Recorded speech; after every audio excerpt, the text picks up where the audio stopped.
반갑습니다. 찬이쌤입니다. 이번 영상에서는 지난 영상에 이어서 우리나라 기후 특성과 주민 생활에 대해서 알아보도록 하고 수능 기출문제도 한번 풀어보도록 하겠습니다. 바로 가시죠!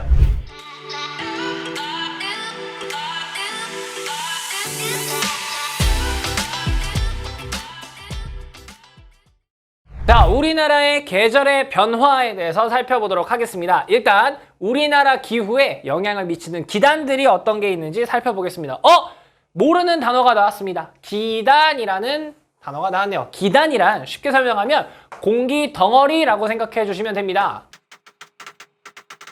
자, 공기 덩어리인데 이 공기 덩어리가 어디에 있는지에 따라서 공기 덩어리의 성질이 변하겠죠. 자, 어디 있냐? 육지에 있냐? 바다에 있냐에 따라서 성격이 달라질 수 있겠죠. 육지에 있는 기단이 있을 수 있고 그다음에 바다에 있는 기단이 있을 수 있습니다. 자, 여기서 감이 오셨죠? 육지에 있는 친구는 건조한 성질을 갖고 있을 것이고요.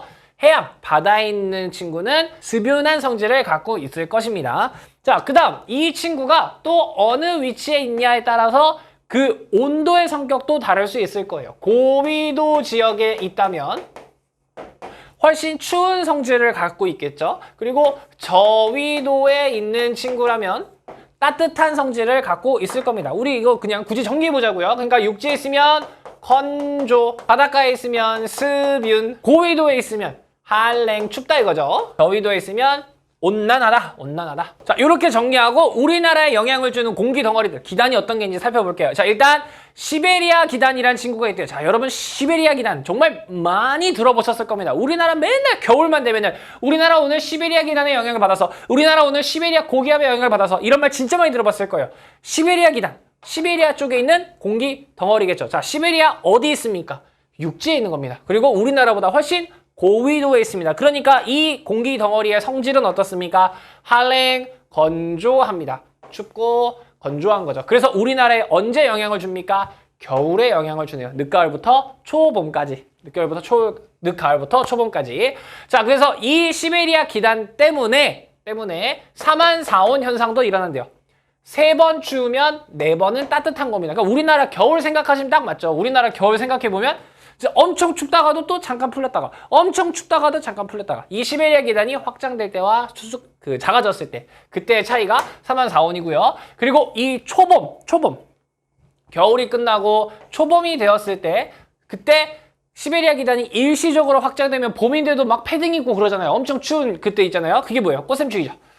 이런 거에 영향을 주는 친구들아 이겁니다. 그 다음으로 영향을 미치는 기단은 오호츠크해 기단입니다. 오호츠크해 기단은요, 어디 있는 거냐면 오호츠크해라는 곳에 있는 거예요. 오호츠크해가 어디 있는 거냐면 여기 있는 거예요. 그러니까 여기 있다 보니까 얘 위치 어디 있습니까? 바닷가에 있네요. 습윤합니다. 습윤. 그리고 고위도 있네요. 우리나라보다 고위도 있죠? 한랭하면서 습윤한 기단입니다. 기단, 공기덩어리. 그래서 냉량, 습윤 이렇게 써있네요. 네. 언제 영향을 주냐면 늦봄에서 초여름에 우리한테 영향을 주고 있더래요. 자, 여기가 일시적으로 고기압이 되면 고기압, 바람은 고기압에서 저기압으로 불죠. 그래서 우리나라에서 오호츠크해에서 우리나라 방향으로 바람을 부는 게 북동풍이 됩니다. 북동풍. 그걸 우리나라는 높새 바람이라고 불렀고요. 우리나라에 북동풍이 불어오니까, 자, 우리나라에 이렇게 북동풍이 불어오면 우리나라에는 여기에 산맥이 있죠. 태백, 산맥.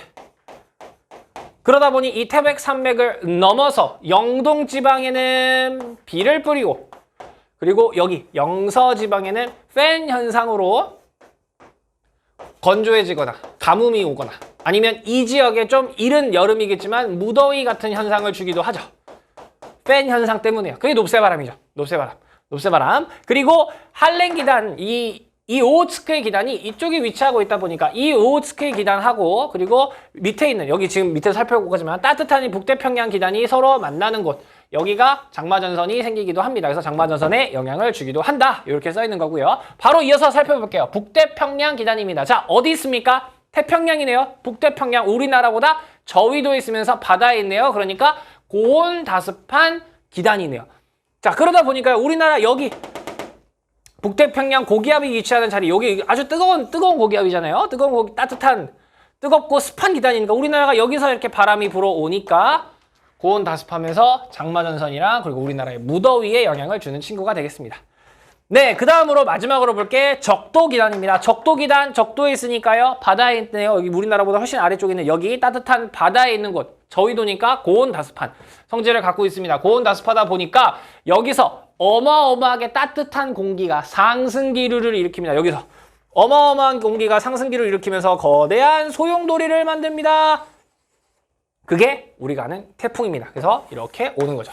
태풍 발달에 영향을 주는 게 적도 기단이 되겠습니다. 자, 그래서 기단 위치로 다시 한번 정리해 볼게요. 자, 여러분 육지에 있으니까 건조할 거고요. 나머지 다 바다에 있네요. 다 얘네는 수변할 거예요. 수변한 성질을 갖고 있을 겁니다.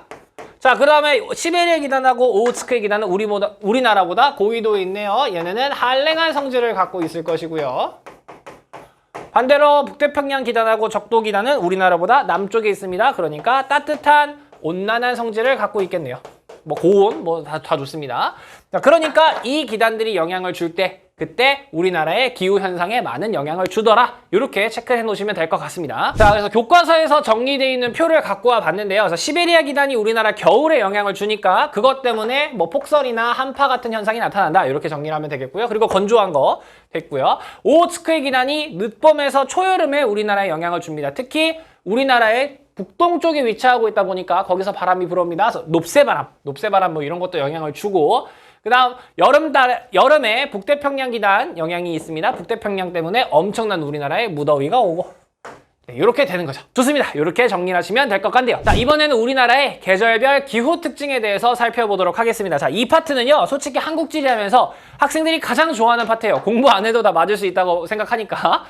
진짜 쉽습니다. 여러분들이 한국에서 적어도 한 2년만 있었어도, 2년 정도만 있었어도, 그러니까 한국인이냐고 묻는 파트라고 생각하시면 되겠습니다. 자, 봄입니다. 봄은요, 잦은 날씨 변화가 있습니다. 그렇죠. 그러니까 일교차도 크고요. 그죠? 여러분들이 이미 겪어봐서 아실 거예요. 왜 그런가 하면은 이동성 고기압과 저기압이 교대로 자꾸 통과하니까 고기압이 있을 때는 맑고 저기압이 있을 때는 흐리고, 너 왜 이렇게 기분이 저기압이야? 흐린 날씨. 왜 이렇게 기분이 고기압이야? 맑은 날씨. 네. 그래서 잦은 날씨 변화가 있고요. 그 다음에 꽃샘추위. 일시적으로 시베리아 계단이 확 세지면 우리나라 갑자기 봄에도 패딩 입고 다닐 때가 있잖아요. 엄청 추워가지고. 그게 꽃샘추위. 그리고 건조해요. 그러다 보니까 산불 많이 일어나고요. 그리고 가뭄도 많이 발생하더라. 봄이 되면요. 중국 내륙 지역에, 사막 지역에 겨울에 내렸던 눈이 녹으면서 눈이 녹으면서 모래가 바람에 실려 우리나라에 옵니다. 그게 황사죠. 그러다 보니까 편서풍 타고서 중국 내륙에 흙먼지가 오는 거, 황사 현상 볼 수 있고요.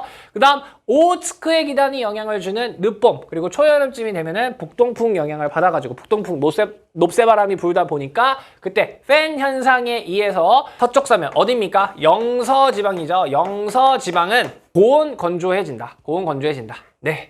이렇게 생각하시면 될 것 같습니다. 자, 그 다음은 장마철입니다. 장마전선에 우리가 장마전선의 영향을 받아서 장마가 시작되는 기간이죠. 한대기단과 열대기단의 경계면을 따라서 형성되는 전선입니다. 선생님, 한대기단 안 배웠잖아요. 한대기단도 뭐예요? 쉽게 생각하시면 됩니다. 자, 우리나라가 있으면 북태평양 기단, 그러니까 열대기단 이런 열대기후 쪽에 있는 기단이다 이렇게 생각하시면 되고요. 한대기단은 우리나라 북쪽에 있는 차가운 공기다 이렇게 생각하시면 됩니다. 뭉뚱그려서 추운 기단, 뭉뚱그려서 따뜻한 기단 이렇게 생각하시면 됩니다. 차가운 공기하고 따뜻한 공기가 만나는 요 지점, 여기가 장마전선이죠. 여름이니까 이 밑에 있는 열대기단의 힘이 세지니까 점점점 위로 올라가서 장마전선이 제주도부터 시작해가지고 쭉 올라오는 거죠. 우리 쭉 이렇게. 네. 그래서 장마전선의 영향을 받습니다. 그래서 6월 하순부터 남부지방부터 시작됩니다. 그래서 장마전선이 북상하고 남하하고 이거를 왔다 갔다 하면서 북쪽으로 올라가더라. 자, 그리고 이때 이 장마전선이 이렇게 북상하는 와중에 남동풍이 우리나라의 남풍 계열의 바람이 불다가 이게 편서풍이랑 같이 호릭 꺾일 때가 있어요. 그때 생기는 게 남서기류.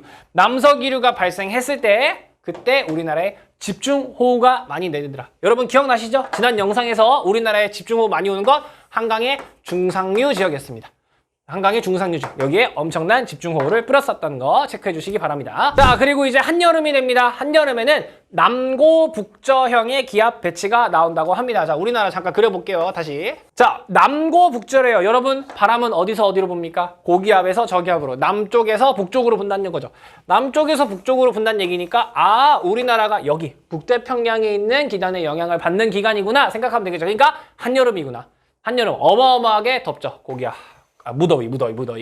그리고 엄청 더운 폭염도 이어집니다. 폭염. 그리고 그거에 의해서 열대야하고 열대일이 나타납니다. 열대야가 이제 밤에도 일정 온도를 넘어갔을 때 너무 더우니까 사람들이 막 나가가지고 한강에서 막 강가에서 막 이렇게 더위를 피하러 왔다고 하고 막 한여름 되면 맨날 뉴스에 나오잖아요. 그죠? 네. 근데 요즘은 거의 다 그냥 에어컨 트시는 것 같아요. 네. 그 열대야가 지속됐던 날들 그런 것들이 지속되더라. 열대야와 열대일이 있고요. 그리고 중간중간 너무 더우니까 갑자기 상승기류가 확 발생해가지고 일부 지역에 이런데 와우! 비 내렸다가 와우! 비 내리기도 해요. 그죠? 뭡니까? 소나기가 내리기도 한다. 대류성 강수 종류 중에 하나였었다는 거 체크해 주시면 되겠습니다. 자, 그 다음에 가을이 되었습니다. 가을이 되면요, 가을 장마가 살짝 나타나기도 하는데요. 오늘 우리나라를 그릴 일이 많네요. 네, 그릴 때마다 지도가 달라집니다. 랜덤이에요, 랜덤. 자, 아까 여름 그 장마철이 되면은 이 한대기단하고 열대기단의 세력 때문에 이렇게 장마전선이 여름이니까 요 남쪽에 있는 열대기단이 세지면서 북쪽으로 올라간다고 했잖아요. 거꾸로 이제 겨울철이 되면 이 친구의 힘이 세지겠죠. 그러니까 다시 장마전선이 내려오는 거예요. 그때 잠깐 우리나라를 지나가는 걸 가을 장마라고 부르는 겁니다. 이게 기간이 짧죠. 여름에 비해서 짧은 기간 비가 살짝 호락 내린다. 네. 그리고 가을 되면은 천고마비의 계절이라 그러죠. 천고, 하늘이 엄청 높잖아요. 이동성 고기압 영향 때문에 고기압의 영향으로 맑은 날씨가 지속이 많이 됩니다. 그러다 보니까 농작물의 결실, 수확에 유리한 계절, 수확의 계절이죠. 그 익은 벼들 쫙 있으면서 가을의 모습 중에 하나지 않습니까? 아무튼 좋습니다. 자, 그 다음은 겨울입니다. 이게 지도 쓰기 아까우니까, 지우기 아까우니까 그냥 쓸게요. 서고 동저형의 기압 배치래요. 자, 바람은 어디서 어디로 분다고요? 고기압에서 저기압으로. 서고 동전이니까 바람은 이런 뉘앙스로 분다는 거죠. 아, 우리나라 북서계절풍 영향을 많이 받으니까 서고 동저의 기압 배치가 나타나다. 그래서 시베리아 고기압이 확장되면서 우리나라의 북서풍이 많이 붑니다. 그러니까 우리나라는 한랭 건조하죠. 엄청 한랭 건조하고요. 시베리아 고기압이 약해졌다, 강했다, 약해졌다, 강했다 하면서 우리나라는 사만사온 현상이 나타나고, 그 다음 이 북서계절풍이 불면서 황해를 지나면서 여기 호남 평야 지역에, 호남 지역에 엄청난 눈을 뿌리죠. 그 뒤에 폭설이죠. 그리고 일부 이 북동쪽에 있는 기단의 영향을 받아서 바람이 이렇게 붑니다. 그러면은 여기 있는 태백 산맥에 부딪혀서 이 영동 지역에 엄청난 눈을 뿌리죠. 폭설입니다. 폭설이 엄청 내린다. 네, 겨울철에 볼 수 있는 현상이죠. 좋습니다. 자, 그래서 수능이나 내신에서는 이런 기압 배치도를 주고서 어느 계절인지 맞춰봐 학생, 이런 문제가 많이 나옵니다. 그러면 우리는 뭘 보면 되냐면 계절이 이렇게 가려져서 나올 거란 말이죠. 그럼 기압 배치를 보면 됩니다. 기압 배치. 바람은 어디서 어디로 분다고요? 고기압에서 저기압으로. 자, 고기압이 여기 있네요. 저기압은 여기 있네요. 고기압에서 저기압으로 이렇게 부는 거죠. 네, 그러니까 남고 북저 형태다. 그러니까 남풍이 많이 부는 계절이구나. 우리나라 남풍이 많이 부는 거, 여기 뜨거운 태평양의 영향을 받는 계절, 여기가 한여름이 되는 거예요. 네, 그 다음 거꾸로. 자, 이번에 고기압 여기 있네요. 이번에 저기압 여기 있네요. 그러니까 고기압에서 저기압 이렇게 부는 거잖아요. 이렇게. 우리나라 북풍 계열, 여기 시베리아 기단이 엄청 세니까 시베리아 기단이 여기 시베리아 고기압에서 엄청나게 바람이 부는 계절이구나. 아, 겨울이구나. 이렇게 찾으시면 되는 거죠. 네, 좋습니다. 기압 배치도까지 살펴봤습니다. 자, 그럼 이 기후 특성과 관련된 우리나라의 주민들의 생활을 살펴보도록 하겠습니다. 의식주에 대해서 살펴볼 겁니다. 자, 의생활. 자, 당연한 얘기를 하고 있습니다. 여름에는 우리나라 엄청 더워요. 그죠? 그러니까 통풍이 잘 되는 옷을 입는다. 네, 겨울에는 엄청 추워요. 그러니까 보온에 유리한 속옷을 입는다. 네, 가르칠 게 없습니다. 네. 그 다음 식생활. 자, 김장하는 문화. 이것도 북부 지역이 훨씬 더 그 김장을 빨리 담그죠. 빨리 추워지니까. 네. 그런 게 있고, 또 계절에 맞는 음식도 발달을 하더라. 자, 요거 하나 재밌는 거를 좀 보면요. 여러분 설날이 되면 설날이 되면은 뭐 드십니까? 설날이 되면은 보통 가장 많이 먹는 게 한 살 더 먹기 위해서 먹는 음식이라고 하잖아요. 이거 떡국 드시죠. 떡국. 쌤이 지금 서울 찍고 있는 건 서울이니까 그러니까 중부지방이죠. 중부지방하고 되게 재밌었어요. 쌤이 이게 대학교 교수님이 설명해 주셨던 건데, 여기가 북부 지역이고, 그리고 여기가 이제 남부 지역이죠. 떡국 먹을 때 딱 교수님이 물어보는 거예요. 떡국 먹을 때 집에 만두 넣는 사람 이러더라고요. 그러니까 딱 서울이니까 서울에서 딱 이렇게 절반은 떡국에 만두 넣어요. 떡만둣국으로 먹어요. 했고, 만두 안 넣어요. 온리 떡. 만두 싫어. 온리 떡. 이렇게 딱 한 절반 정도 나뉘더라고요. 그러니까 교수님이 정답입니다. 딱 이러는 거예요. 뭐가 정답인가 했더니 중부 지역이라 그렇대요. 북부 지역은 우리나라에서 좀 추워요. 그러다 보니까 벼농사가 잘 안 돼요. 벼농사가 잘 안 돼서 주로 밀농사를 짓다 보니까 여기는 무조건 만두를 넣는데요. 무조건 만두를 넣는다는 거예요. 근데 여기 남쪽으로 갈수록 벼농사가 잘 되니까 쌀을 이용한 그냥 떡만 많이 넣는다 이거예요. 굳이 만두를 넣을 필요가 없더라. 이게 계속 이어져 가지고 지금도 거의 대부분 그렇다 그런 다음에 중부 지역은 여기 북부의 영향도 받고 남부의 영향도 받으니까 여기는 떡을 넣는 집도 있고 안 넣는 집도 있다더라 뭐 그러더라고요. 재밌었습니다. 뭐 여러분의 집은 떡을 넣으십니까? 아니면 떡이래요. 만두를 넣으십니까? 아니면 빼십니까? 뭐 요즘은 기호에 따라 넣지만 이게 나름대로 우리나라의 그 기후적 특성이 반영된 거라고 합니다. 네, 아무튼 그렇고요. 그다음 가옥구조. 겨울에 추운 북부지방은 폐쇄적입니다. 왜냐하면 겨울에 북서풍이 너무 셉니다. 북서풍 바람이 너무 세기 때문에 이 바람을 막기 위해서 폐쇄적으로 건물을 짓고요. 전통가옥입니다. 전통가옥에서. 그리고 여름이 너무 더운 남부지방 같은 경우는 바람이 많이 나가야 됩니다. 바람이 통풍이 잘 돼야 되죠. 그러다 보니까 개방적으로 집을 짓더라. 이렇게 볼 수 있겠네요. 자, 그래서 우리나라의 전통 가옥을 한번 체크를 해봤습니다. 보시면 여기서 좀 중요하게 체크해야 될 게, 자, 우리나라는 겨울 기후가 아무래도 많은 영향을 주기 때문에 이 겨울 바람을 막기 위한 형태로 많이 되어 있습니다. 우리나라 이렇게 북서풍이 불죠. 그러니까 이렇게 생겼어요. 왜요? 바람 막아야 되니까요. 이렇게 바람 오는 거 막으려고. 여기 이런 식으로 약간 디귿자 모양 뭐 이렇게 돼 있지만 어쨌든 바람을 막으려고. 여기 우리나라에서 제일 추운 관북 지역 같은 경우는 아예 폐쇄적인 완전 미음자 형태로 만든 걸 확인할 수가 있습니다. 자, 그리고 여기 관북 지역 같은 경우는요. 여기 이거 하나 체크해 둡시다. 정주간이라는 곳이 있습니다. 정주간.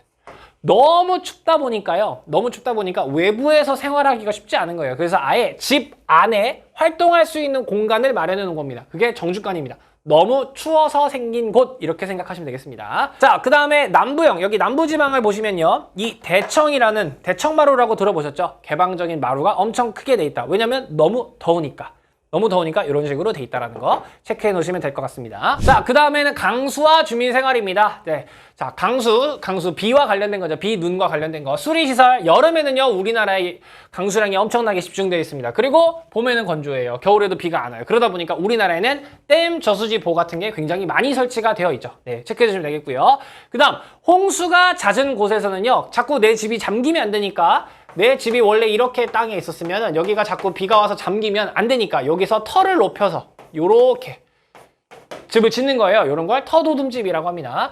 또 눈이 너무 많이 오는 특히 울릉도입니다. 여기 잘 체크해 주시기 바랍니다. 우대기라는 시설을 설치했다고 합니다. 우대기란 자, 여러분 여기 집 이어서 그릴게요.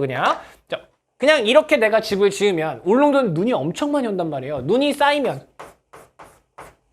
눈이 이렇게 쌓이겠죠?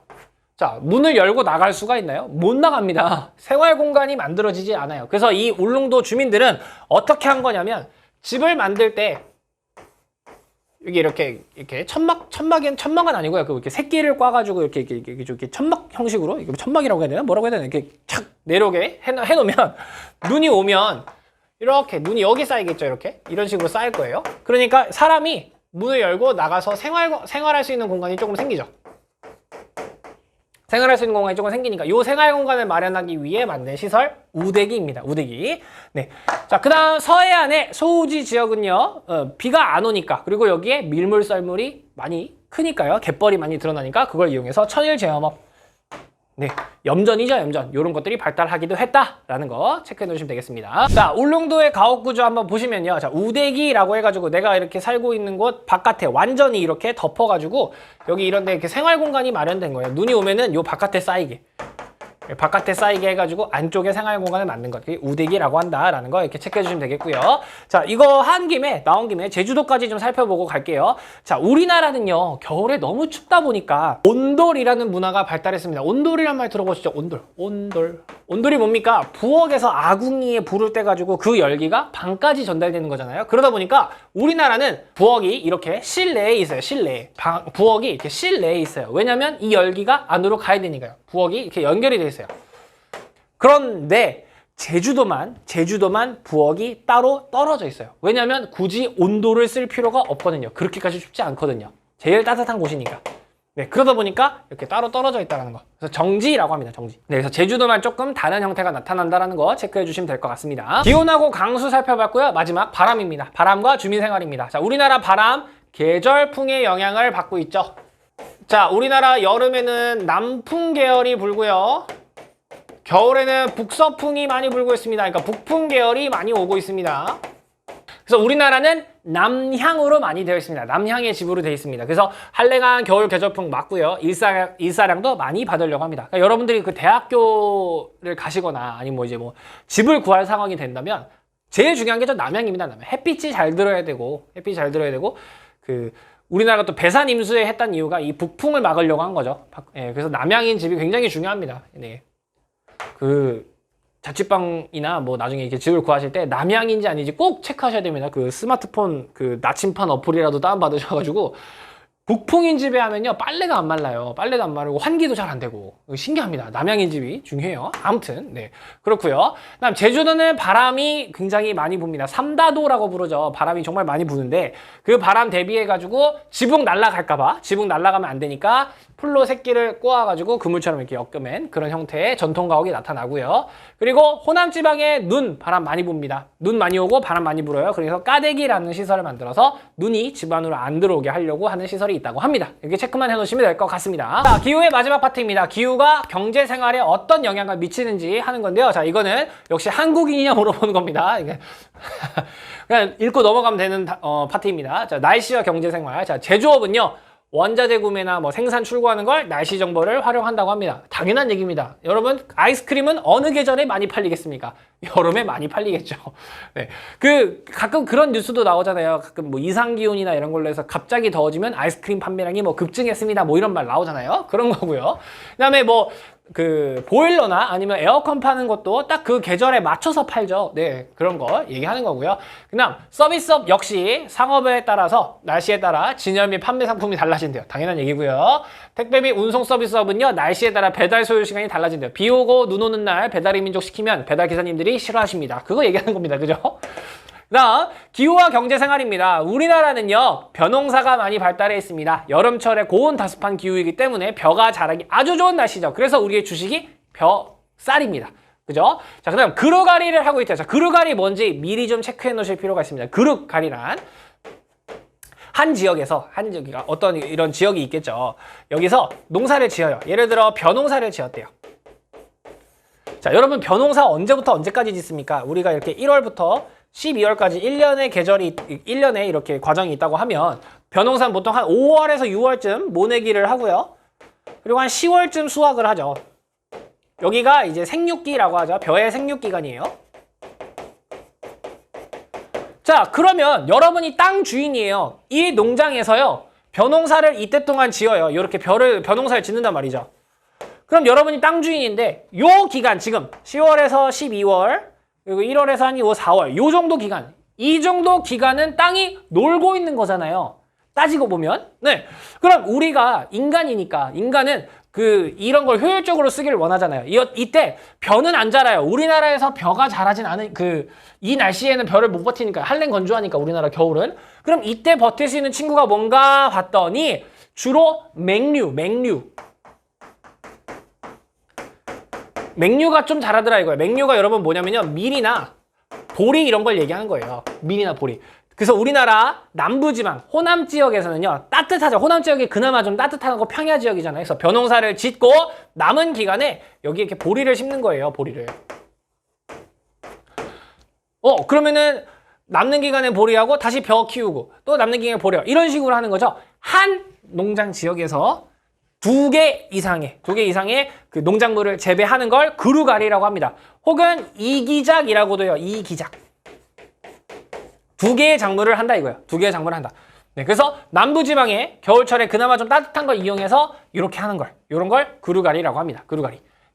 뒤에 농업 파트에서 또 나올 겁니다. 자, 그 다음에 이거 이용한 고랭지, 한랭한 기후를 이용한 고위평탄면의 서늘한 여름 기후를 이용한 고랭지 채소 같은 걸 재배하는 것도 기후가 경제생활에 영향을 미친 거죠. 그리고 요런 기후 특성을 반영해서 우리나라의 기후 특성을 활용해서 축제도 많이 있습니다. 축제. 그래서 우리나라에 산천어 축제 같은 게 있죠.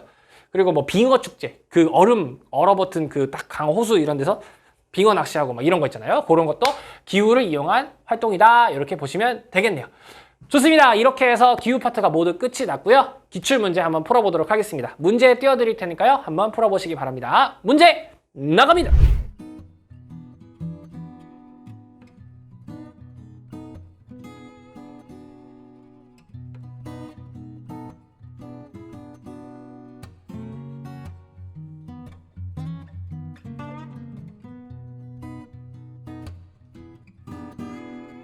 자, 문제 풀어보셨죠? 그러면 지금부터 기출 문제 한번 풀어보도록 하겠습니다. 2022학년도 작년 수능 문제가 되겠습니다. 다음 자료는요, 내 지역의 풍향을 나타냈다고 합니다. 가나에 대한 설명으로 옳은 것을 골라라 했고요. 가나는 1월, 7월 중에 하나래요. 자, 쉽게 설명하면, 쉽게 우리가 바꿔보면 1월은 겨울이죠. 7월은 여름입니다. 그러니까 겨울, 여름 찾아라 이거죠. 자, 바람의 방향을 봤더니요. 자, 여기 가는요. 지금 바람이 센 게 남풍 계열이 많이 불어주고 있습니다. 여기 남풍이라고 하기 좀 그렇고 여기 이렇게 부네요. 이렇게 남풍 계열이 많이 불고 있고요. 나 같은 경우는요. 이렇게 북풍 계열이 많이 불어주고 있네요. 네, 찾을 수 있겠죠. 남풍 계열 여기가 가가 여름이 되겠죠. 북풍 계열 나가 겨울이 될 겁니다. 네, 이렇게 하고 보면 되겠죠. 가, 여름 기후 특성에 대비하기 위해서요. 관북 지방에서는 정죽간을 설치했대요. 자, 정죽간은 너무 추워서 실내에 생활 공간을 만든 거라고 말씀을 드렸습니다. 요거는 나 계절의 영향을 받아서 겨울 때문에 생긴 거죠. 네, 틀렸습니다. 그 다음, 나 기후 특성, 겨울에 대비하기 위해서요. 남부 지방에서는 전통과학의 대청마루를 만들었답니다. 겨울에 추워 죽겠는데 마루에 나가서 누워있겠다. 말이 안 되잖아요. 여름이죠. 여름. 가죠. 가를 대비한 거죠. 여름에. 그 다음, 여름이요. 여름이 겨울보다 낮 길이가 길대요. 자, 여러분, 선생님이 지금 촬영하고 있는 날짜가 6월 14일인데요. 지금 선생님이 지금 저녁 8시가 다 되는데도 아직도 밖이 밝습니다. 이거 카메라로 이렇게 해서 보여드려야 되는데 삼각대를 움직일 수가 없어서. 낮의 길이 길잖아요. 여름이 훨씬, 겨울은 한 5시만 되면 어둑어둑해지잖아요. 그죠? 네, 맞습니다. 그 다음, 겨울은요, 여름보다 시베리아 기단의 영향을 많이 받는다. 네, 맞는 설명이 되겠습니다. 그래서 디귿, 리을, 5번을 골라주면 되겠네요. 다음 문제 넘어가겠습니다. 자, 작년 수능 7번 문제입니다. 그래프는 지도에 표시된 네 지역의 평균 기온, 네 지역의 AB 평균 기온 차이를 나타냈다고 합니다. 이에 대한 설명으로 옳은 것을 찾아라 했고요. AB는 각각 겨울, 여름이라고 했습니다. 자, 이 문제는요. 기후에 기본적인 거 학생 다 알아를 물어보는 문제입니다. 정말 기후 정리할 때 좋은 문제라고 볼 수 있고요. 여러분들이 이 문제를 통해서 기후를 다시 한번 정리하시는 계기가 됐으면 좋겠습니다. 자, 일단 여기에 뭐라고 나왔냐면요. 평균 기온 차이란 해당 지역의 평균 기온에서 네 지역의 평균 기온을 뺐대요. 자, 요거 나오면 학생들이 굉장히 많이 어려워하거든요. 요거 쉽게 바꾸면 돼요, 여러분. 자, 여기는 지금 네 지역의 평균 기온을 뺐지만 1월의 평균 기온에서 그달의 전체 평균을 빼기도 하고 아무튼 되게 많이 나오잖아요. 이런 유형들이. 이렇게 생각하시면 돼요. 뺐더니 플러스 값이 나왔다라는 건 이 지역이 여기보다 여기 나오는 이 주어가 있을 거 아니에요. 네 지역의 평균 지역 기온이니까 따뜻해요 라고 해석하면 되겠죠. 다시 마이너스면 이 지역이 요 네 지역보다는 추워요 라고 해석하면 되는 겁니다. 만약에 강수량이었다면 이 지역에서 평균을 했더니 네 지역보다는 비가 더 많이 와요 플러스면, 마이너스면 비가 더 적게 와요 생각하면 되는 겁니다. 괜찮으시죠? 자, 해석해 볼게요. 지금 A가 1월이 7월 겨울인지 여름인지 알 수는 없지만 어쨌든 A 계절에는 요거 기준이잖아요. 요거 기준. 나라가 훨씬 따뜻해요. A 때는요. 이거고 B 계절이 되면 B 계절에는 라는 엄청 추워요. 마이너스잖아요. 마이너스. 춥고요. 얘네는 따뜻해요. 이 계절에는요. 이 뜻이에요. 이 뜻입니다. 이 뜻. 네, 아시겠죠? 네, 요거고요. 그러니까 학생들이 많이 어려워하더라고요. 이걸 우리가 쉬운 걸로 바꾸기만 하면 되거든요. 자, 아무튼. 자, 그 다음에 이제 네 점을 볼게요. 자, 요렇게 찍혀 있습니다. 자, 네 점을 보면요. 이렇게는 비슷한 위도. 요렇게도 비슷한 위도입니다. 학생. 비슷한 위도일 때 연교차 같은 거 계산할 줄 알아? 물어본 거예요. 오, 그럼 정리해보자고요. 연교차는 정말 중요해서 지난 영상에서 정말 막 너무너무 중요하다 막 이랬잖아요. 그죠? 연교차는 저위도하고 고위도하고 비교했을 때 어디가 더 크다? 고위도가 훨씬 크다. 고위도가 훨씬 크다. 그리고 비슷한 위도에서는 우리나라의 동해안과 서해안이 있다면 어디가 더 연교차가 크다? 서해안이 더 크다. Why? 우리나라는 겨울에 북서계절풍이 붑니다. 그러니까 이 북서풍을 서쪽은 다 받고 있어요. 그런데 동쪽은 태백산맥이 어느 정도 막아주고 있습니다. 그리고 동해바다는 물의 양이 많아요. 평균 깊이가 훨씬 깊죠. 서해바다는 그렇지 않아요. 라면물 10개 끓이는 거하고 1개 끓이는 거의 비교란 말이에요. 여기는 쉽게 뜨거워지지도 쉽게 식지도 않는 비열이 큰 거죠. 비열이 큰 거다. 그러다 보니까 서해안이 연교차가 훨씬 크다. 그 다음 내륙 지역하고 해안가가 있을 겁니다. 어디가 연교차가 더 클까요? 내륙 지역이 연교차가 더 크더라. 자, 요거 적용하면서 학생 한번 비교해봐 한 겁니다. 자, 보시면. 자, 이제 A하고 B를 찾아야 됩니다. A하고 B를 찾아야 되는데요. 겨울하고 여름이래요. 그리고 기온의 차이가 나왔잖아요. 선생님이랑 기후 파트 맨 처음에 스미스 씨가 강조했던 거. 우리나라는 여름하고 겨울하고 기온 차이를 봤더니 겨울 기온 차이가 매우 크다. 우리나라는 여름에 어딜 놀러 가도 다 덥고 습하다. 근데 겨울철은 어디는 확실히 따뜻하고 어디는 정말 미친 듯이 춥더라. 그 차이. 우리나라는 겨울 기온 차이가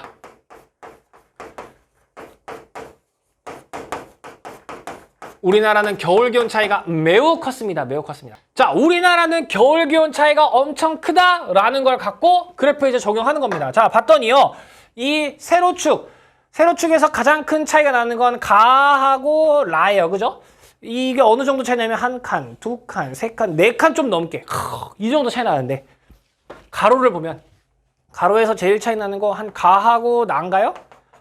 네, 한 칸, 두 칸 조금 넘어요. 아, 얘가 이 A라는 계절에 훨씬 더 많이 차이가 나고 이 B라는 계절은 차이가 다들 그냥 고만고만하구나 라는 걸 보여주고 있는 거잖아요. 아, 그러니까 A가 어떤 게 되는 겁니까? A가 기온 차이가 훨씬 큰 겨울이 되는 거고 B가 기온 차이가 얼마 안 나는 여름이 되는 거구나. 학생, 이 가장 기본적인 개념 찾아낼 수 있겠어? 물어본 겁니다. 아, 좋은 문제예요. 자, 이렇게 찾아놓고 이제 보는 겁니다. 자, 그러면 여기서 보고 이제 우리가 위치를 찾으면 되는 겁니다. 자, 여기 세로축을 봤더니 겨울에 여기 가가 가장 플러스입니다. 그 말은 겨울에 제일 따뜻해요 라는 뜻이 되겠고요. 겨울에 제일 따뜻해요가 되겠고 여기 라는 겨울에 제일 추워요가 되겠죠. 자, 그럼 일단 추우려면 고위도에 있어야 될 거예요. 여기가 고위도죠. 여기가 저위도일 거예요. 그죠?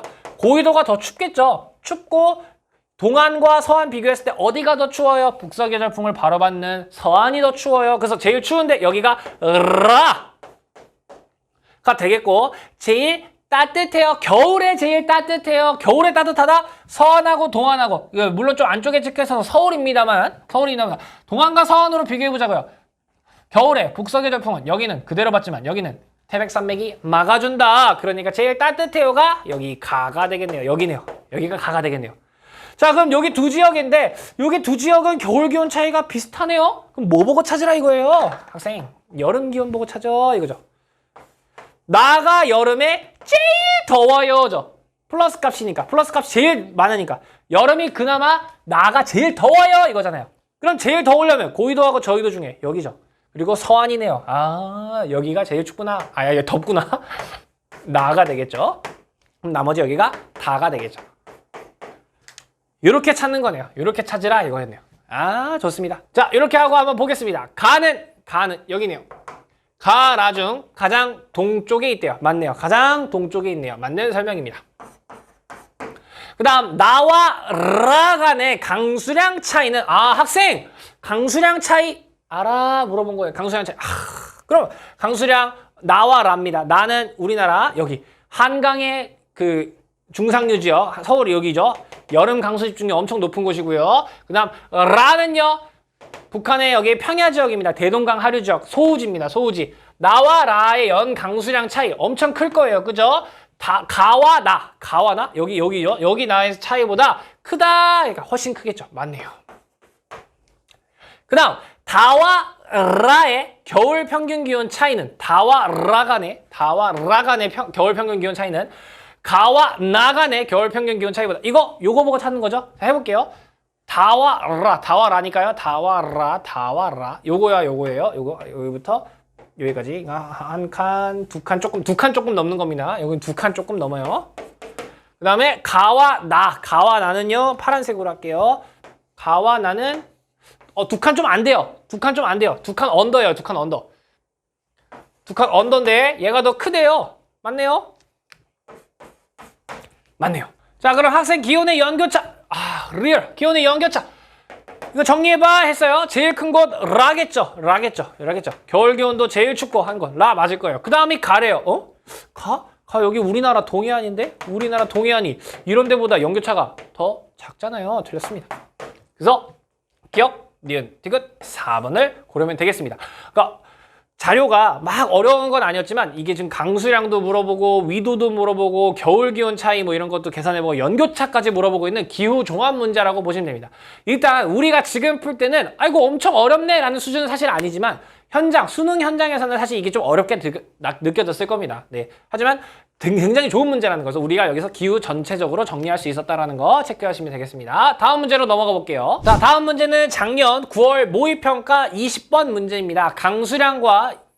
전체 강수량과 연교차, 계절별 강수량 이렇게 나와 있습니다. 가다 지역을 찾아라 이렇게 나왔습니다. 자, 강수량 순위 한번 정리해 볼까요? 우리나라에서 남한에서 비 제일 많이 오는 곳 남해안과 제주도 1등. 2등은요, 여기 있는 대관령 2등. 그 다음 많이 오는 곳이요, 여기 한강의 중상류 지역 3등. 자, 이렇게 하고, 꼴찌! 우리나라 강수량 꼴찌! 영남 내륙 지역 꼴찌. 남한에서 꼴찌. 다가 C가 되겠죠. 찾았습니다. 그죠? 네. 그 다음, 자, A하고 B 찾아봐야 돼. B가 울릉도네요. 울릉도 하면 뭐? 겨울 강수량 짱! 겨울이 검정색인데, 겨울 강수량 짱! 가가 B가 되겠죠. 가비. 자연스럽게 나는 A가 될 거고요. 3번이 되겠네요. 좋습니다. 이렇게 쉽게 풀 수 있는 겁니다. 그리고 연교차도 줬죠. 연교차. 우리나라 연교차, 동일한 위도, 비슷한 위도일 때 섬이 가장 연교차 작다. 했었죠. 네, 그리고 내륙 지역이니까 연교차 엄청 크네요. 연교차 엄청 큰 거 나와 있고요. 좋습니다. 이렇게 체크해 놓으면 될 것 같습니다. 다음 문제 또 풀어보도록 할게요. 6월 모의평가 15번 문제입니다. 작년 6월 모의평가입니다. 가 지역에 대한 나 지역의 상대적 특징을 찾아라 했습니다. 자, 가 지역과 나 지역이 어딘가 한번 볼게요. 자, 취사할 때 발생하는 난방을요. 이게 뭐예요? 이게 온돌이잖아요. 온돌을 난방에 활용하지 않는데요. 왜? 온돌을 쓰지 않을 이유? 따뜻하니까. 그래서 부엌 방 반대편에 취사용 화덕이 반대편에 있대요. 이거 어디 얘기하는 거예요? 제주도 얘기하는 거죠. 제주 얘기하는 거네요. 자, 그 다음 부엌에 발생하는 온기를 난방에 직접 활용한대요. 이게 온돌이죠. 온돌을 쓴대요. 온돌을 쓰고요. 부뚜막골 길게 연장하여 만든 거실과 같은 생활 공간인 정주간 만들었대요. 어디입니까? 관북 지역이죠. 두 지역의 상대적 특징에서 관북 지역의 상대적 특징을 찾으라고 합니다. 단풍의 절정. 단풍은요, 가을이 빨리 올수록 빨리 생기는 거죠. 즉, 추울수록 빨리 옵니다. 관북 지역이 우리나라의 고위도 지역이니까 더 빨리 올 겁니다. 이름이겠죠? 위로 올라와야 돼요, 일단. 위로 올라오고요. 자, 다음 설이일수입니다. 설이일수는요, 여러분 기온이 내려가가지고 눈처럼 뭐가 이렇게 언 날 그걸 얘기하는 거거든요. 쉽게 바꿔보세요. 쉽게 바꿔요. 기온이 0도 이하인 날. 그러니까 추운 날이 더 많아야겠죠? 이쪽으로 와야겠네요. 그죠? 네. 일단 A 이쪽이고요. 그 다음에 연평균 기온 훨씬 고위도니까 춥습니다. 낮을 거예요. 이쪽으로 와야 되죠? 이쪽으로 와야 되니까 A군요. 그래서 A를 고르면 되겠다. 좋습니다. 이렇게 정리할 수 있겠네요. 자, 이렇게 해서 기후환경과 인간 생활의 첫 번째 단원인 우리나라 기후 특성과 주민 생활을 이렇게 마쳤습니다. 영상 업로드가 상당히 늦었습니다. 그죠? 네, 확실히 고3 담임이다 보니까 찍을 시간이 정말 짬이 잘 안 나네요. 네, 학생들 상담하고, 이게 핑계입니다만, 학생들 상담하고, 뭐 이제 시험 문제 내고, 고3 아이들 막 이렇게 준비해주고 이러다 보니까 시간이 너무 없어가지고, 이것도 선생님이 지금 맡고 있는 업무가 자꾸 핑계 같지만 고교학점제 관련된 업무를 하고 있다 보니까, 이제 업무량이 상당하네요. 네, 그러다 보니까 좀 업로드가 많이 늦었습니다. 예, 좀 빠르게 또 찍어가지고 올릴 수 있도록 할 테니까요. 다음 영상에서는 자연재해에 대해서 배워보도록 하겠습니다. 영상 보시느라 너무 고생하셨고요. 혹시나 궁금한 점이 있으시면 언제든지 댓글 달아주시기 바랍니다. 그럼 다음 영상에서 만나요. 화이팅!